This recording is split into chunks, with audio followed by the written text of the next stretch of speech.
Hi, I'm Rob Bowerman, President and founder of the Bowerman Group, and we're a leading executive search firm for better specialty and luxury brands in North America. Welcome to another installment of our video blog series. Today, I'd like to talk a little bit about what happens during the resignation process.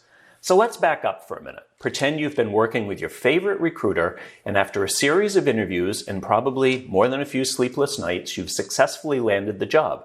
An offer's been extended, and you've accepted it. Congratulations! So, if your recruiter has done his job well, you've been talking all along about the real reasons that you were looking for this change. Sure, money is part of it, but that should never be the main reason for making a job change. You can always find a better paying job, but what's important is finding the right position that's a fit for you personally and heightens your career arc.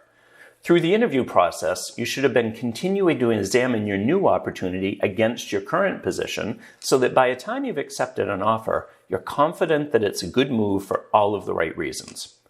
I always say that the most emotionally challenging period in a job search is actually that time between accepting a new job and resigning from your former job. In that window, you technically have two jobs, and you won't feel that sense of finality until you bring that number down to one. The new opportunity that you just accepted. You need to be emotionally prepared for this conversation and how to handle a counteroffer. There's two types of counteroffers, really, financial and emotional. And if you're well regarded in your current position, you'll likely get a healthy dose of both. So how can you properly prepare? It's really about just having the right mindset. First of all, you need to think of your soon-to-be former boss a little bit differently.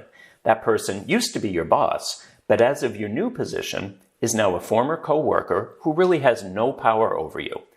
So go in, talk to him or her calmly and professionally, and explain the rationale for your change as a peer. If this person truly values you, then the conversation will go smoothly, and he or she will be happy for your newfound success, even while expressing sadness or even dismay that you're leaving. But if the power plays or the guilt start flowing, this is when you take a deep breath and just remember, you're no longer my boss and you're not the one in charge of my career direction anymore. So what if you're told, we can't lose you right now, we're right in the middle of a major project. How could you? This is particularly appropriate for our retail placements right now as we're approaching the holiday season.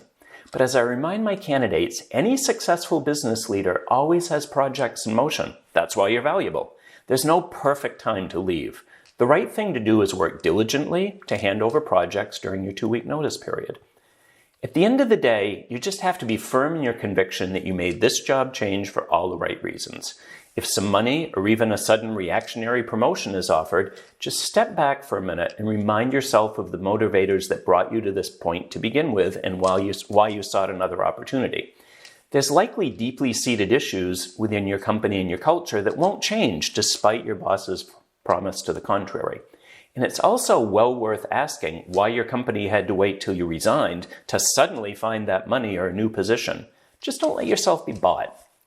There's so much more that we could talk about when it comes to resignations, but we'll have to save that for another video. Suffice it to say that if you keep your wits about you, going into your resignation well prepared and in the proper mindset, you'll navigate these truly emotional waters just fine. Be sure to partner with your recruiter because what seems unique to you, we've probably seen dozens of times. So let wisdom be your guide. I hope you found this information useful. We'd welcome your feedback. Give me a call or a text or send me an email through the link in this message. Thanks, and we'll talk again soon.